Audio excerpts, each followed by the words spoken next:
Hey, boss people. I am excited for another episode of Sorta Bossy. And today I have my secret weapon, my bestest friend, and my team member, Yeah. Emily Doyle. Hi. Thank you for So being here. excited. I'm so excited. Thanks for joining on Sorta Bossy. What I have learned, even in our first few episodes, is that I'm going to be needing you as my emotional support podcast friend. As your emotional support timer. Yeah. As my stopwatch. Yeah. Like, please stop talking so much. So, for context, I tried to record some episodes by myself, and it just turns out that what we all knew to be true is still true. I'm the most long-winded efficiency expert that you'll ever meet, and I cannot shut the fuck up. So, I have to re-record a couple episodes because they just were entirely too long. I was like, I didn't want to say all these things, you know? No, you just you gave away 4 episodes in one. Like 4 in 1. I was like, okay, Adrienne, like down. break it down, like break it out. Like this is unnecessary. And someone like they're not even gonna be able to take all of this in because it's too much.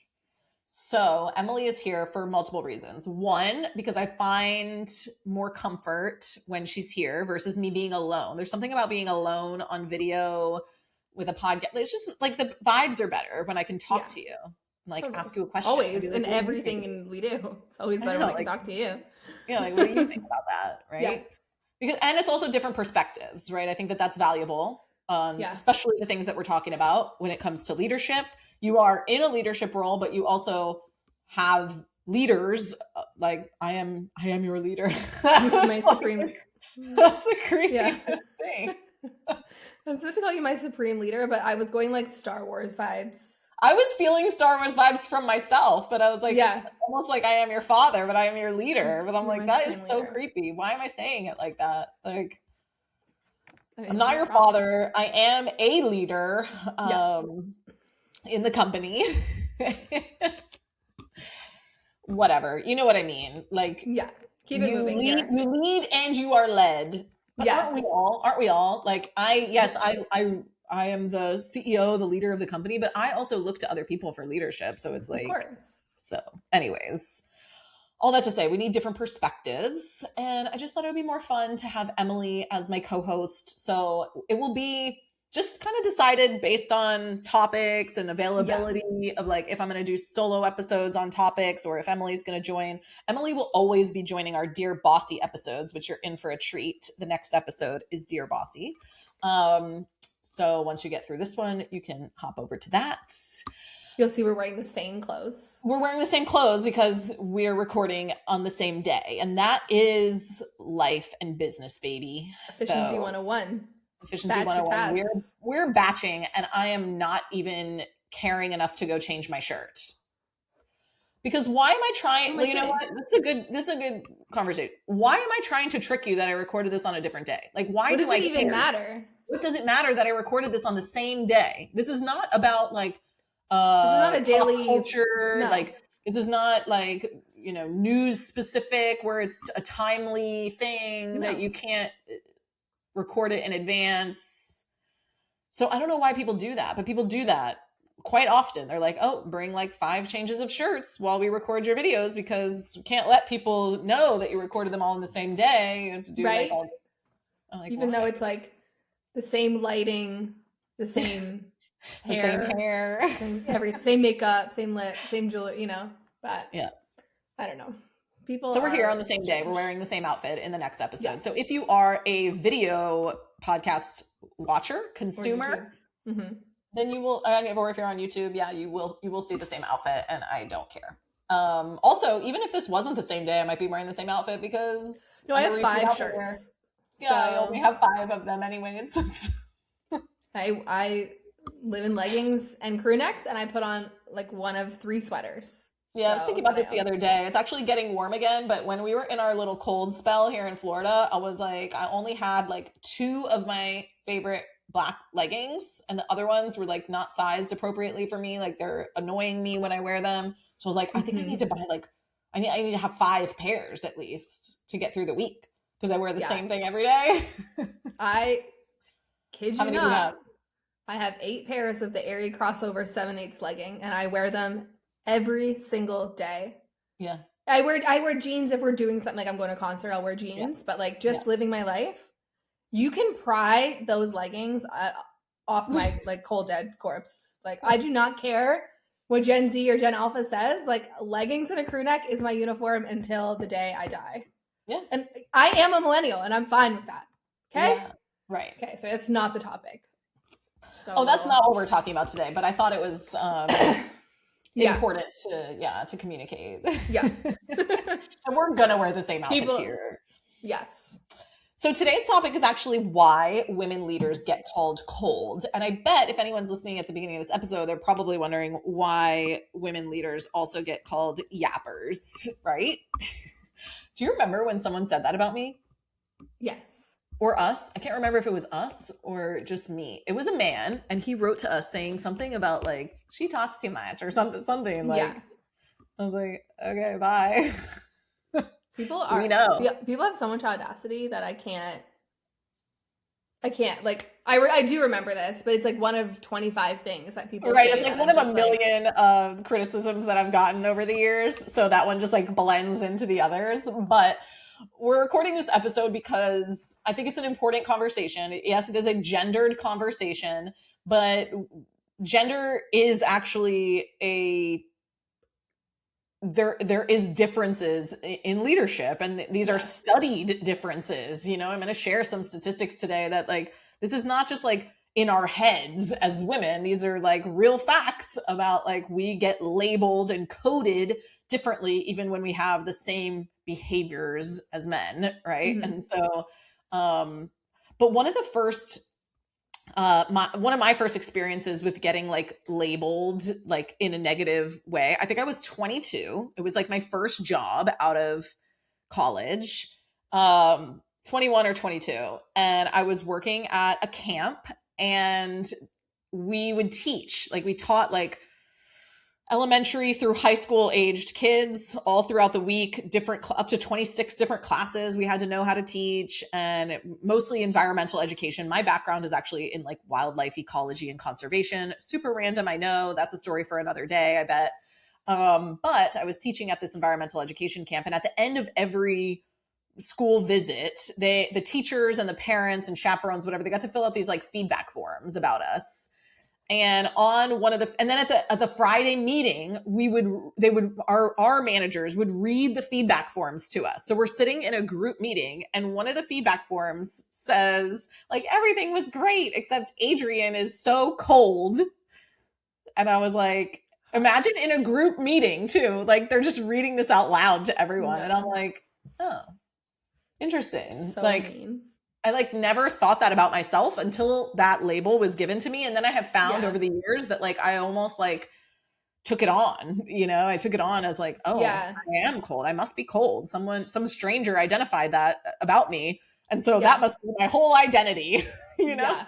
Some stranger who's used to working with children all the time. Yeah. Who picked this up probably in a 30-minute class that I was teaching, where I was probably stressed because I was literally probably dissecting a fish or something in front of 30 kids who were trying to touch its butt, like whatever, like literally I have to teach them about the anal fin, and it's so funny for everyone, whatever. Like I'm literally probably teaching that class and just trying to get. Plus, I don't know if you've ever taught, but you also don't have the ability to pee whenever you want. That was one of my things. When I left that job, I was like, I just want a job where I can pee at my leisure. Like, give me a corporate desk. I don't care, because I would love to just be able to stand up and walk to the bathroom and be able to go. And when you're in a teaching role, you can't do that, right? Sometimes I was like, literally the whole morning, I didn't have the ability to pee. So from 8 until maybe 1, when I got to lunch, because I'm teaching back to back classes and having to lead kids to the next class, whatever. So like, who knows? Maybe I also like had coffee that morning and really had to pee. Yeah. Like, or just was in a bad mood, or just wasn't smiley for some reason while I was teaching. Heaven forbid I didn't smile the whole time, for this person. Mm-hmm. But that was like my first experience of like being a woman and feeling like my personality was up for discussion, when I didn't really feel that about myself until that comment was made about me, and especially made about me in a group.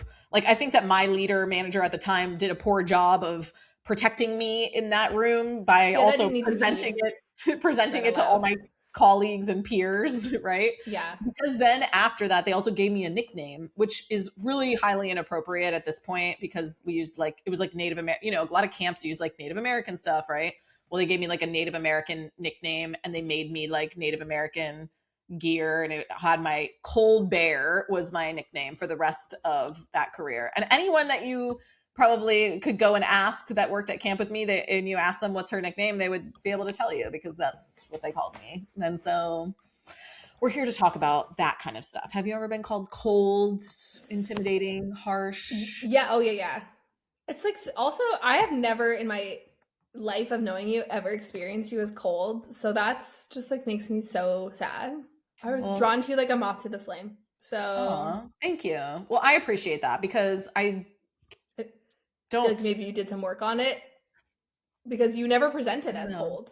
Not that you needed to work on it, but I mean, like, maybe you started to shed that by the time I met you. Because maybe I didn't feel that about myself anymore. Yeah, exactly. But I don't think I was ever super cold. No. I think that was just, and also like maybe I was shy, maybe I was, you know, like, who knows? So that's my thing. So I used to be a pastry chef, and I worked at a very high-end resort, and the front desk would often have to call the pastry kitchen to ask us for like favors to cover their asses if like they messed up a check-in, or if they didn't have a guest rooms ready or something like that. And I distinctly remember one time them calling like in the middle of dinner service and like needing a chocolate covered strawberry plate. And I was just like, I don't have time. I'm the only one here. I don't have time to do this right now. Like, I'm plating a wedding dessert. You know what I mean? Yeah. And then I was short with them. I was like, I can't do that right now. Can you call can you call the spa? Can you call anyone else to get you something to clean up your mess? Right. And then I was forever labeled for the rest of the time that I worked there, the bitch down in pastries. The bitch down in pastries? No. Yeah. Everybody knew that I was the bitch down in pastries. Mind you, I was 19.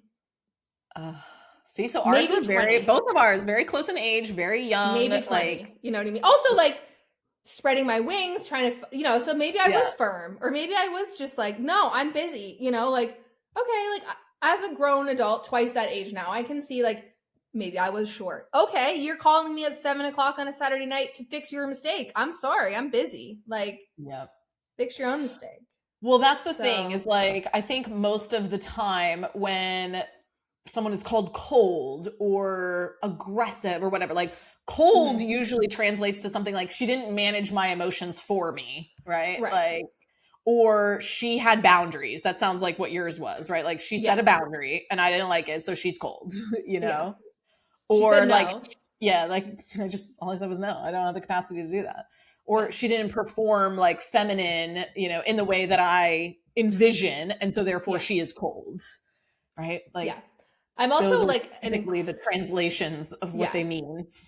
I'm an incredibly shy person as well. Like, when we go into spaces, often, you know, not so much right now, but like I would travel with you, and like, I'm shy, you know, like, especially when I have you who people are like really looking to talk to. Like, if we go to an event together, like, I will very often just be your little sidekick, because I'm shy, you know. I have a lot of like self-confidence issues in certain rooms. Like, do I belong in this room? Do these people don't want to talk to me? Like, it's like a whole mind game for me. And so if you're not smiling because you're shy, that means you're cold. And I also have really bad RBF. So same. You know, so it's people kind of also like constantly like over my life. I'm just a scaredy girl. I'm just a little scared. Over my life, like, whether it was men or other women, like, would label me as intimidating. Like, and I, like, it's funny, like you're saying, like, when I'm in the room with you, like, your experience is, you know, people come up to me, or like I have colleagues or people that I know. And I think that's true for people that I know. Like, I'm like, people will come up to me, no problem, easy conversation, whatever. But if people don't know me, I also have resting bitch face, and I have been known. And you're jacked. to look in quote unquote intimidating, even though I'm actually a very small person, which people on the internet like don't usually know. Yeah, like you're short, but you look like you could kick their butts because you're ripped. So, but like that's also not my fault because it's just like genetics, I think. But people like, I think if I don't know people and they think maybe I don't know, like sometimes I will go approach someone and talk to them, but other times like I'm just as intimidated, or I'm just like, oh, maybe they don't want to talk to me or whatever. Talk to me. Yeah. You have the same things going on. And then sometimes they'll be like, oh man, I was so intimidated to talk to you. I'm like, really? Why? Like I had no idea that I looked that intimidating. But I think sometimes I just don't smile. Maybe if I'm sitting there paying attention to whatever's going on, you know? Yeah. Or you're catching up with the colleagues that you do know. So you're like, I'm chatting with, it looks like you're not you specifically, but like in these situations, it looks like you're closed off. I know sometimes I can give that vibe, especially if I'm like with a friend. It's like, I'm not necessarily closed off to new people, but I am also here to see these people. So, you know? Yeah. Well, I want to give you some data because this is not just like us as women being like, it's not our lived experiences because we can't believe those. We need more. Like, nobody likes us. And it's not, you know, like, so some studies. Okay. So there was a like double blind study and they did all these surveys, right? And women were seen as competent or likable, but rarely could they be seen as both. Right. So either they were like they were found to be like a warm and nurturing leader. So they were likable, but then in the survey, they were not seen as competent. Mm-hmm. Or they were seen as assertive and direct, which meant that they were competent to these people, but they were not likable. That's what the survey respondents were sharing about the women. But the men were able, the responses were that they could be both of those things simultaneously. Whereas the women could not, right? Like they cannot be assertive and direct and likable. So either you get to be liked or you get to be effective, right? Like, and competent, which is a problem, right? There was also a study, it's called the Abrasive Label Study. Okay, so there was 248 performance reviews done. And the term abrasive, bossy, or aggressive appeared 71 times in women's reviews. Guess how many times it appeared of those 248 of men's reviews? Like 2. 0 times that men were considered abrasive, bossy, or aggressive, right? So men they didn't get the word aggressive? Nope. What's wild. Say abrasive. It's so funny because I feel like the word abrasive doesn't apply to men. I don't consider men abrasive, but I do think of like it would be a word I would apply to women, which is my own internalized misogyny, right? Like our own stuff, right? Because in that survey, like they said that women's critical feedback was more likely to include personality criticism. Yeah.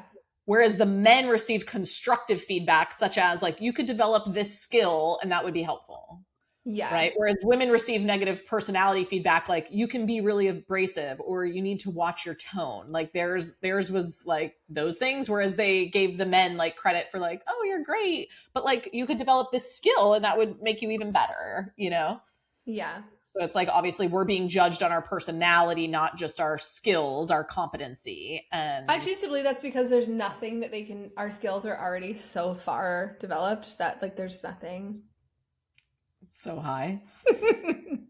But I'm not surprised. Another survey said that like when men express anger at work, they're seen as high status and competent. Whereas when women express anger at work, the same emotion, they're seen as out of control and lower status. And then those women who express anger are then accorded lower status and lower wages. Absolutely. Yeah, why not? My favorite is the Heidi Howard study. Okay, this is our last like little study here. But so students read like an identical case study they read it about one successful venture capitalist. Okay, and in the study, it's like the story is exactly the same, except half of them read about Heidi Roizen, and then half of them read about Howard Roizen. So only the name changed, everything else completely identical. And both were rated equally competent. Okay, so that's good. But Howard was seen as likable and a good colleague, whereas Heidi was seen as selfish and not somebody you would want to work for. So it's like, this is obviously gendered, right? Like it was literally the same exact story. Right. Just the perception. Yeah. Just the name that she's a woman and you're a man. Yeah. Right. I mean, so go ahead. It's like unavoidable. Like, and I think the worst part, the scariest part is like, we do it to ourselves. Like we talk all the time about like some of our favorite books. They're business books. They're truthfully all written by men. Right. And that's changing for sure. But even now, when I think of like the top books that I would recommend to someone, both written by men, Essentialism and Atomic Habits, like those are like the number 2 that I'd be like, please go read those if you haven't read anything else. Like if you think of like the leaders, and again, this is changing for sure, but when you think of like the big names that are like household names, it's men, right? And because it's like even women have not historically promoted other women. Promoted other women, right? Correct. Yeah. And it's like our default. It's really like, then it becomes an echo chamber, right? It's ingrained in us to promote the men, to remember the men, to talk about the men. And so then it's like this vicious cycle, which then gets like perpetuated into our technology. This is just like funny side story, not necessarily related to being cold, but to being a woman and like being referred or recommended or whatever. Like we have to be so intentional as women to seek out, and men too, but like to seek out books written by women, to seek out speakers who are women, to seek out mentors who are women, and recommend people who are women. Because I got my first like ChatGPT sent me a referral. Okay. So this woman was looking for a mentor, and they were looking for some pretty specific things related to operations, whatever. They put all these things in that they were looking for. And well, eventually she found me, but at first she found a bunch of men, and she was thankfully wise enough to go, where are the women? Where are the women? Who are the top women teaching these things? She asked that as a second question to ChatGPT, and I came up at the top of the list. And she reached out to me, and I was like, and she shared, oh, I found you through ChatGPT. And then like after a couple minutes, she was like, I have to also like just give you the context that like I had to ask ChatGPT for women. Like it didn't give me women at first. It gave me all men. And I was like, that's interesting, because I am one of like the leading, experts in the operations, small business operations space. So I'm like, oh, how dare you, ChatGPT? But that's just because that's an echo chamber of society, right? Like it's what we put into the internet that ChatGPT spits back out, or any AI tool that spits back out. And so it's like, we have to be conscious of that. And this is also like the way that it is relevant here goes back to your point about labeling women throughout your career as abrasive, right? But you would never have said that about a man. So it's like, we do the same thing. Like we have these biases, however you want to say, of like how we label people, how we think about people that are ingrained in us. And we have to actively work against those ourselves,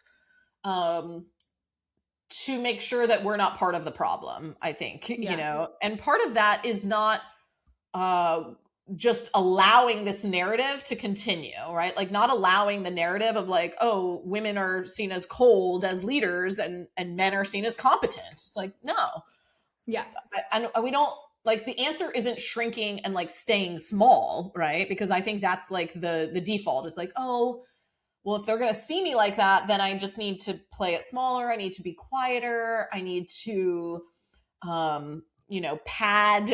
pad my feedback a little bit better. I need to apologize more, like all of the things that we naturally do as women anyways, that we're trying to actively work against. And then when we get labeled, whether we're labeled by a man or a woman, as I think it was a woman who labeled me as cold, to be honest, like we're the worst. Like we are the worst towards each other most of the time. We really are. We're mean. Like, so we have to stop doing that first of all, and stop doing it to ourselves so that you can show up as a competent and strong leader without everybody thinking of you as cold, right? So it's like my model for leadership is high care, high standards, right? And when you're seen as cold, it's because it's lacking warmth, right? Like cold is the opposite of warmth.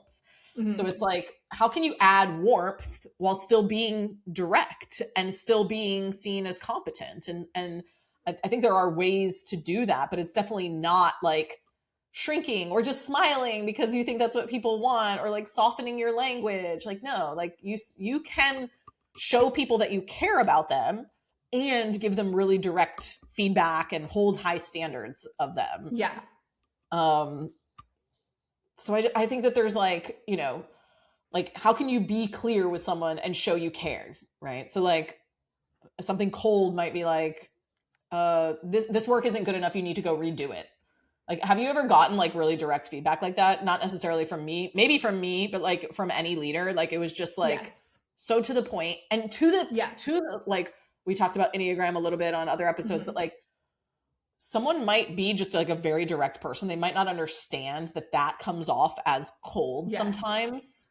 Yeah. I had a previous leader and she was incredible in so many ways and like so successful of so much, like, she's very inspiring in so many ways, but she was like this, like her feedback was blunt and like to the point and verging on mean sometimes. But was she wrong? Probably not. You know what I mean? Like, but like the delivery was just so unexpected and so like cut and dry. Like, this is wrong, fix it. This isn't good enough. You can't do that. As opposed to like sweet and, you know, as opposed to like, hey, I care about your growth. Like, so I'm going to be really direct with you right now. Yeah. Like, the work isn't where it needs to be. Yeah. And here's what I'm seeing. Here's what my standard would look like. And let's talk about how to get you there. Yeah. Right? Like, that's a more like, this is terrible. I'll do it again. Yeah. Like, so that's like you know, and partly I think that women, like you were saying at the top of this episode, right? Like once you get labeled that in your mind, you're like, well, I might as well just be that then. Just be that. Like, that's who I am. Or they think that that's the only way to like be seen as effective or seen as strong in the workplace. Yeah. But it's like, if we already know, like if a man gave you that feedback, you may not think anything of it. Like maybe you would, maybe you wouldn't, but like, or I'd just be like, oh, I would expect it from a man, but you don't expect it from a woman, right? Right. You expect we get judged and labeled. We get judged and labeled differently. And so it's like, you almost like need to make, and I don't know, like it's almost like it is unfair, but it's like, how do we create the high care, high standards? How do you create the warmth? Yeah. And some people maybe just aren't warm, you know, like thinking about certain Enneagram types, like Enneagram 8, like they're just going to tell it to you like it is. But I actually have an 8 on our team and she's who is super warm. Yeah. So I don't think that's true and necessarily. And I also think like the expectation, like I don't expect better from men. I don't expect them to be kind or have any sort of empathy or deliver things with tact. I just expect them to be like a bull in a china shop when it comes to anything around emotional intelligence, right? I expect, and I have this like expectation that a woman will be more like that, which is unfair on both sides. I get it. And I love that you brought that up because my next like bullet points that I wanted to talk about is that like part of the reason that we even are like that we're constantly told that we're like too emotional. Yeah. Women are factually, the data shows, we are more emotionally intelligent than men. So like, here's some of the stats. Women score higher than men in 11 of 12 emotional intelligence competencies. Women score 3 to 5 points higher on EQ overall. Mm-hmm. Like, but when men express anger at work, they're seen as more competent. And when women express anger, we're seen as less competent and we receive lower pay, right? Yeah. But we both actually experience emotions at the same frequency and intensity, but only women are labeled as too emotional. Yeah. And so, but EQ, like teams led by high EQ leaders, emotional intelligence, which historically and data represents that this is most often these are women because we have higher EQs. those teams show better performance, higher engagement, and lower turnover. So it's like, what are we talking about? Like, it's not even facts that people are, operating off of in the workplace. It's really antiquated, like that men were part of the old boys club. That's how the economy used to run, was all men in the workforce. And that's not how it is anymore. But actually we're learning that women are more wired for leadership, right? And that like this higher emotional intelligence, like in every study at every level, we show to have higher emotional intelligence, but our emotions are coded differently, right? Yeah. So like when a man is angry, people see him as passionate or like driven. But when a woman is seen as angry, like she's seen as irrational or just this like emotional, aggressive, untrustworthy. Like you lose trust in her when she has anger. Right, or she can't handle pressure. It's like, no, like that's not. So these are people are same behaviors amongst different genders, but different labels, right? And that's because we've been conditioned as humans to see men's emotions as strength and women's emotions as weakness. And so it's like being too emotional is actually a strength in the workplace, right? It means that we have higher empathy for people and we can actually care about people, like how they show up, which I think with the younger generations is only going to become more and more valuable and more important. Like I think there are going to be more and more women leaders because the younger generations, like they bring emotions into the workforce. They bring emotions with them everywhere they go. Like they're not shoving this in the corner like people used to do. Like we're really good at reading the room with our emotional intelligence, right? Which is a strength. Like we're willing to acknowledge that emotions exist so that we can help emotionally regulate people. Like we're really good at that as mothers, I think. Like I know that like when my children were really young, no, not you. I'm like, no, I am. Like I think it's natural for us, like maybe men too. I won't say that that's not true about dads, but like I know as a mother, I really had to learn how to emotionally regulate not just myself, but my children, right? It's like, and we're wired for that. Yes, absolutely. Like newborn and also, it's also our responsibility more often. So it's like you don't have a choice. To emotionally regulate. And so it's like, oh, wow, like being able to emotionally regulate people and not just ignore everyone's emotions is a strength that people will show up and feel safer in. That's why performance is better, turnover is lower, because they feel like their managers, their leaders are able to help emotionally regulate and not just like shove these things away, right? It also builds, like we're effective at building psychological safety more so than men in workplaces and just in other environments, right? And so it's like, these are all things that are positive, which make us better leaders, right? So it's like, don't shy away from these things, but just really start thinking about like, am I too emotional? Like, I don't think so, right? It's really just how can I exhibit warmth or communicate strength while still showing empathy and caring about someone? And I think there are ways to do that. And part of our like high standards is because you do care about them. You care about helping them improve. You care about, their life and how they, go home at the end of the day. And if they're, I think one of the most important statistics that I talk about and that I'm going to continue to talk about is like 69% of employees say that their manager has a bigger impact on their mental health than their doctor, their therapist, or their partner. Well, who better to do that job than a woman with higher emotional intelligence, or I won't even say a woman, a person with higher emotional intelligence, right? So it's like we have to stop we first have to stop labeling people as these things and stop with this like conditioned like bias of, oh, you're angry, so that's strong competency, but you're a woman and you're angry, like, oh, you got to get out of here, like you're too you're too much for this space. I could go on and on just because I think it's a really important topic, and I don't necessarily have a cut and dry answer because we're talking about generations and generations of conditioning that we're trying to undo. But the data supports that actually we're better leaders. We're not cold leaders at all, but we're being labeled that way so often, Yeah. Well, we just have to model it. Step one. One of the the thing, I don't remember if you taught me this or if it came up in some conversation of like, whenever someone says something like crazy to you, to just ask them questions. Yes. Like, what do you mean by that? Yes. Right. Like, yeah, oh, that's such an interesting take. What do you mean by that? What do you mean by that? Like just to be trying to say there. Yeah. Like act really confused. Right. Yeah.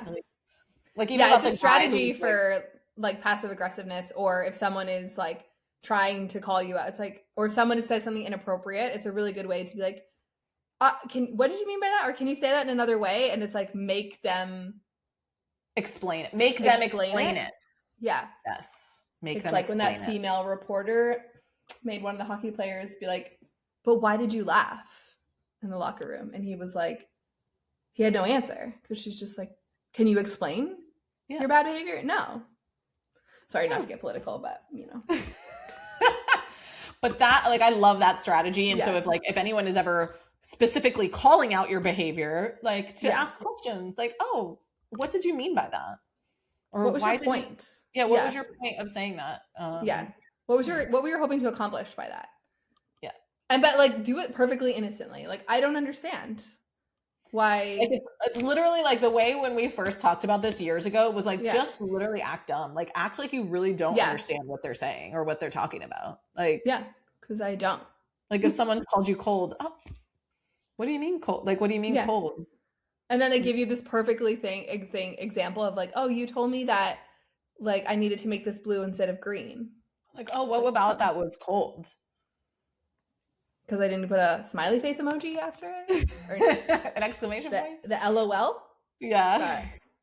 But I think that also helps, like, okay, well, you did experience that as cold. It's obviously not my intention. So like, we just need to recalibrate, you know? Yeah. So. But I think things like that, calling it out, making it explicit, having people explain what they mean by that, giving me an example, right? Like that's the other thing. Like most of the time people cannot give you an example. They'll just give you a generic, like, oh, it's just or they'll give you a feeling. Well, you made me feel that they have, which I also don't do. I don't do like, I do feelings in the workplace. I don't do feelings as it relates to performance reviews. And I'll say this to all of my leaders, managers that I coach and mentor and work with, and you as listeners, like you can't fire someone because you have I just feel like they're not doing a good job. No, right? Like what is the data? Did they have a metric that they were supposed to perform to? And did they meet it? Oh, you never gave them the metric? Well, that's your fault. Right? You don't get to just fire them because, oh, I feel like it's not working out. No, we don't like that's same thing here. Like I had a feeling that they're kind of cold. Give an example. Yeah, prove it. I did really terribly at keeping you on track. Shorter time. It's okay. I know. We stayed on track, but we just had so much. It's a good topic. But all right, well, we gotta go. We're gonna improve. And we're always improving. We would love for you to subscribe and write a review. It helps more people find the show, as well as if you have it in your heart to share it with someone who might benefit from listening to this episode or another episode of the Sort of Bossy podcast. We would so appreciate that. And until next time, stay bossy. Bye, everyone. Stay bossy.